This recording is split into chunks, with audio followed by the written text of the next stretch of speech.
अथ श्रीमङ्गलचण्डिकास्तोत्रम् ध्यानं देवीं षोडशवर्षीयां रम्यां सुस्थिरयौवनां सर्वरूपगुणाढ्यां च कोमलाङ्गीं मनोहरां श्वेतचम्पकवर्णाभां चन्द्रकोटिसमप्रभां वह्निशुद्धांशुकाधानां रत्नभूषणभूषितां बिभ्रतीं कबरीभारं मल्लिकामाल्यभूषितं बिम्भोष्टीं सुदतीं शुद्धां शरत्पद्मनिभाननाम् ईषद्धास्य प्रसन्नास्यां सुनीलोत्पललोचनां जगद्धात्रीं च धात्रीं च सर्वेभ्यः सर्वसम्पदाम् संसारसागरे घोरे पोतरूपां वरां भजे देव्याश्च ध्यानमित्येवं स्तवनं श्रूयतां मुने प्रयतः सङ्कटग्रस्तो ये न तुष्टावशङ्करः शङ्कर उवाच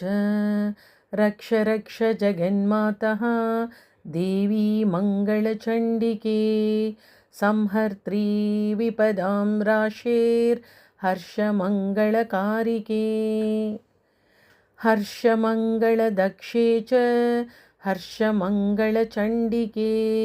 शुभे मङ्गलदक्षे च शुभमङ्गलचण्डिके मङ्गले मङ्गलार्हे च सर्वमङ्गलमङ्गले सतां मङ्गलदे देवी सर्वेषां मङ्गलालये पूज्या मङ्गलवारे च मङ्गलाभीष्टदैवते पूज्ये मङ्गलभूपस्य मनुवंशस्य सन्ततम् मङ्गलाधीष्ठातृदेवी मङ्गलानां च मङ्गले संसारमङ्गलाधारे मोक्षमङ्गलदायिनी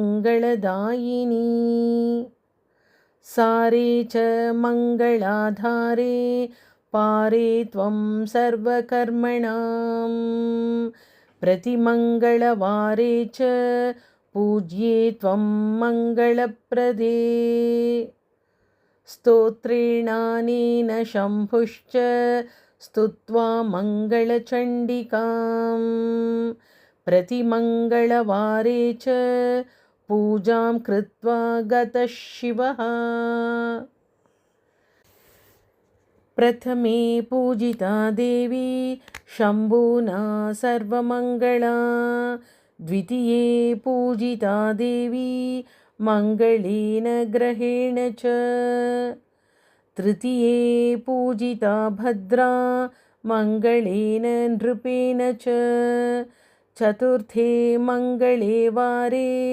सुन्दरीभिश्च पूजिता पञ्चमे मङ्गलाकाङ्क्ष्यैर्नरैर्मङ्गलचण्डिका पूजिता प्रतिविश्वेषु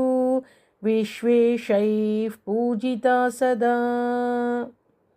ततः सर्वत्र सम्पूज्य सा बभूव सुरेश्वरी देवादिभिश्च मुनिभिर्मनुभिर्मानवैर्मुने देव्याश्च मङ्गलस्तोत्रं